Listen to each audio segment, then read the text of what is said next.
ఇది NH65 Mumbai highway. ఈ Mumbai highway నుంచి జస్ట్ మనకు ఒక 6 కిలోమీటర్ డిస్టెన్స్ లో మనకు 3 acres 20 గుంట ల్యాండ్ సేల్ కి వచ్చింది. ఇదైతే కనిపిస్తుందో దీనికి ముంబై సబ్ రోడ్ ఉంటుంది. ఈ సబ్ రోడ్ కి ఏంటంటే ఫస్ట్ బిట్ ఉంటుంది మనకు. ఈ ఫస్ట్ బిట్ ఏంటంటే మనకు 3 acres 20 గుంట ల్యాండ్ సేల్ కి వచ్చింది. మనకు 80 lakhs పర్ ఎకర్ ఎత్తున్నారు. లైట్ నెగోషియబుల్ అయ్యే అవకాశం ఉంది. డైరెక్ట్ ఓనర్ దగ్గర ఉంది. ఫార్మ్ హౌస్ పర్పస్, ఇన్వెస్ట్మెంట్ కోసం, అగ్రికల్చర్ కోసం, మనకి ఇంకోటి ఏంటంటే కన్స్ట్రక్షన్ కోసం బెస్ట్ ల్యాండ్. ఇది బెస్ట్ ప్రాపర్టీ.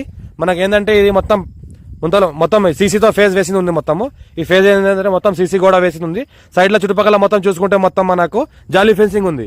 3 acres 20 గుంటకు మొత్తం జాలీ ఫెన్సింగ్ ఉంది. ఇది మనకు బ్లాక్ టాప్ రోడే. రీసెంట్ గా దీనికి మట్టి పోయడం వల్ల ఈ బ్లాక్ టాప్ రోడ్ మూసుకొని పోయింది. మళ్ళీ బ్లాక్ టాప్ రోడ్ శాంక్షన్ ఉంది కాబట్టి దీనికి మట్టి పోయడం జరిగింది, మెటల్ వేయడం జరిగింది. ఈ బ్లాక్ టాప్ రోడ్ ఫేజ్ దగ్గర మనకు ఏంటంటే 400 వరకు మనకి రోడ్ ఫేజ్ ఉంటుంది. మనకు 400 రోడ్ ఫేజ్ ఉంటుంది. ల్యాండ్ లోపల చూసుకుంటే మొత్తం ఈ రకంగా ఉంటుంది.